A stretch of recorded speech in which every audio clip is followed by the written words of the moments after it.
explorando 3 livros na Bíblia conhecidos como literatura da sabedoria: Provérbios, Eclesiastes e Jó. Todos fazem a pergunta: o que significa viver bem nesse mundo? Analisamos Provérbios representado por uma professora jovem e brilhante. Tudo tem a ver com buscar sabedoria, um atributo de Deus que está entrelaçado na realidade. Ela é otimista e sabe que quem usar a sabedoria vai ter uma vida boa. Mas então chegamos a Eclesiastes, que é mais parecido com um crítico de meia-idade, e ele diz: Você pensa que usando a sabedoria vai ter sucesso.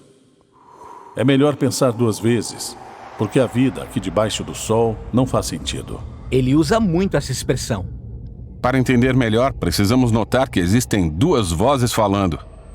Primeiro, o professor, a quem chamamos de o crítico, é a voz principal. Mas somos apresentados a ele por outra figura, o autor. Ele é quem coletou as palavras do crítico e depois, na conclusão do livro, resume tudo e dá a palavra final. Por que o autor quer que a gente ouça o crítico?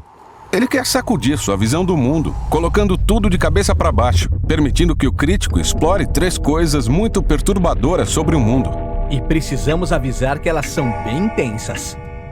Sim, a primeira é o passar do tempo, ou como o crítico diz: As gerações vêm e vão, mas a Terra já está aqui muito antes de nós. E assim estará muito tempo depois. Ninguém se lembra das pessoas de muito tempo atrás. E todas as pessoas ainda por vir também serão esquecidas por quem vier depois delas. Então, numa escala cósmica, você e eu somos só um pontinho. As estrelas nascem e morrem, formando planetas na órbita de novas estrelas. Esses planetas mudam ao longo do tempo e eventualmente se esgotam. Nesse cenário cósmico, toda a minha existência é como um piscar de olhos no tempo. O que nos leva à segunda observação perturbadora do crítico: todos nós vamos morrer. Os humanos enfrentam o mesmo destino que os animais: a morte. Todas as pessoas, justos e injustos, bons e maus, aqueles que oferecem sacrifícios a Deus e aqueles que não. Todos compartilham do mesmo destino. Toda essa atividade e loucura, e então todos nos unimos aos mortos.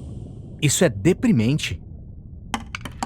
E a última coisa perturbadora para o crítico é a natureza aleatória da vida. Ela não é aleatória em Provérbios. Existe relação clara de causa e efeito entre fazer o bem e ser recompensado. Mas a vida nem sempre funciona desse jeito. O crítico observou o erro no sistema. Ele o chama de acaso e, em suas palavras: Os velozes nem sempre vencem a corrida. Os fortes nem sempre triunfam na guerra. Os sábios nem sempre têm comida. Os inteligentes nem sempre são ricos. Os instruídos nem sempre têm prestígio, pois o tempo e o acaso afetam a todos. O que ele quer dizer é que, na realidade, não se pode controlar nada na vida. Tudo é muito imprevisível. Então, se eu tentar controlar a vida, com certeza vai fracassar. Ao longo do livro, o crítico usa uma metáfora para unir todas essas ideias perturbadoras. Pelo menos umas 40 vezes ele diz que tudo na vida é hevel. Em hebraico significa fumaça ou vapor. Assim como a fumaça, a vida é bela e misteriosa. Toma uma forma e antes que você perceba, toma outra forma. A fumaça parece sólida, mas se tentar segurar, ela escapa. E quando você está preso no meio da fumaça, é impossível ver com clareza. Nossas traduções modernas perderam a metáfora e geralmente traduzem hevel como sem sentido. Mas se ler com atenção, o crítico não está dizendo que a vida é sem sentido, mas que o seu significado nunca é claro.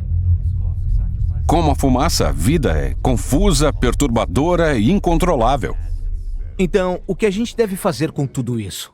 Surpreendentemente, em primeiro lugar, o crítico entende o ponto de vista de Provérbios. Ele diz que aprender sabedoria e viver no temor a Deus é uma ótima ideia. Sério? Ele acabou de dizer que isso não garante o sucesso. Mas ele sabe que é a coisa certa a fazer. Em segundo lugar, ele diz que, como você não pode controlar a sua vida, você deve parar de tentar. Aprenda a segurar tudo com as mãos abertas, porque você realmente só tem controle de uma coisa, que é a sua atitude em relação ao momento presente. Pare de se preocupar, ele diz, e escolha desfrutar de uma boa conversa com um amigo, do sol em seu rosto, ou de uma boa refeição com quem você gosta. As coisas simples da vida. Sim, tanto as coisas ruins como as boas, porque ambas são presentes valiosos de Deus. E essa é a sabedoria surpreendente de Eclesiastes. Ouvir o crítico é doloroso e pode levar você a alguns lugares sombrios. É por isso que o autor fala no fim do livro. Ele não quer que você perca a esperança, ele quer te tornar humilde. Alguém que confia no significado da vida mesmo quando você não consegue entender. E que um dia Deus vai limpar a Hevel e trazer sua justiça sobre tudo que fizemos. Ele diz que a resposta adequada para tudo isso é temer a Deus e obedecer seus mandamentos. Esse é o livro de Eclesiastes. Existe mais uma voz na literatura de sabedoria da Bíblia, que é o livro de Jó. Que traz a perspectiva final, muito necessária no nosso caminho em busca da sabedoria.